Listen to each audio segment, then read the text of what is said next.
Curious George goes to the chocolate factory. This is George. George was a good little monkey and always very curious. One day, George went for a ride with his friend, the man with the yellow hat. Look, George, the man said, there's a store in that chocolate factory up ahead. Let's stop for a treat. George loved chocolate. Inside the store, boxes of chocolate were stacked everywhere, but the man with the yellow hat found his favorites right away. George, he said, wait here while I buy these, and please stay out of trouble. George looked around the store. He saw chocolate-covered cherries and fudge-flavored lollipops. A chocolate bunny caught his eye. Then something else caught his eye. What were all those people looking at? George was curious. He climbed up to get a better look. Through the window, he saw lots of trays filled with little brown dots. What were all those little brown dots? George was curious. He found a door that led to the other side of the window. The little brown dots were chocolate, of course. A tour guide was showing a group of people how to tell what was inside the chocolates by looking at the swirls on top.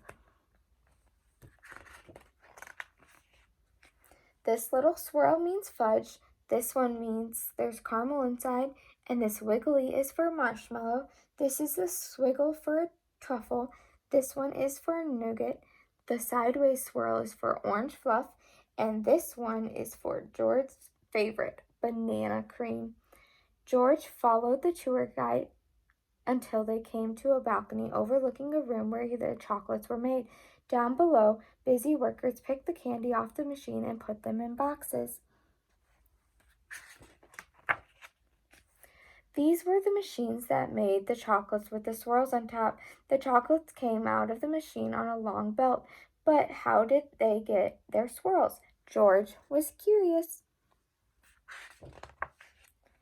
He climbed down from the balcony and up onto the machine.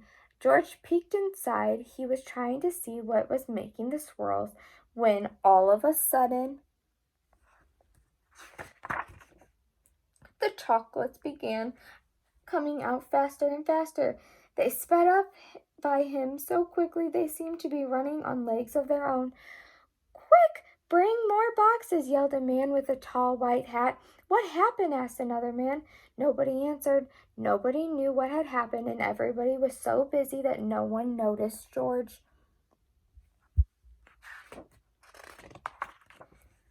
The workers began to fall behind, and the candy began to fall off the end of the belt. Save the chocolates, yelled the man with the tall white hat. Meanwhile, George saw one of his favorites whiz by.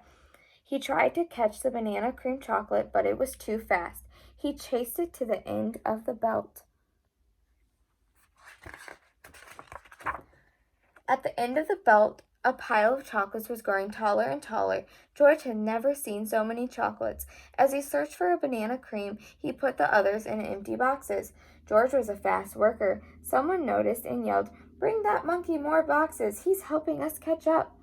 Not all the chocolates made it in the box, but no more chocolates fell on the floor.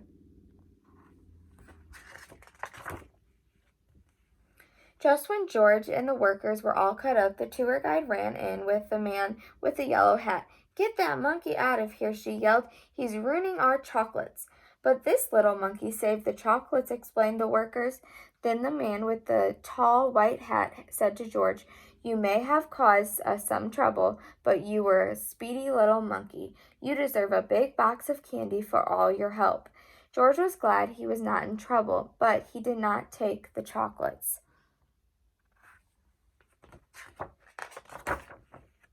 Back in the parking lot, the workers waved goodbye as George and his friend got into their little blue car.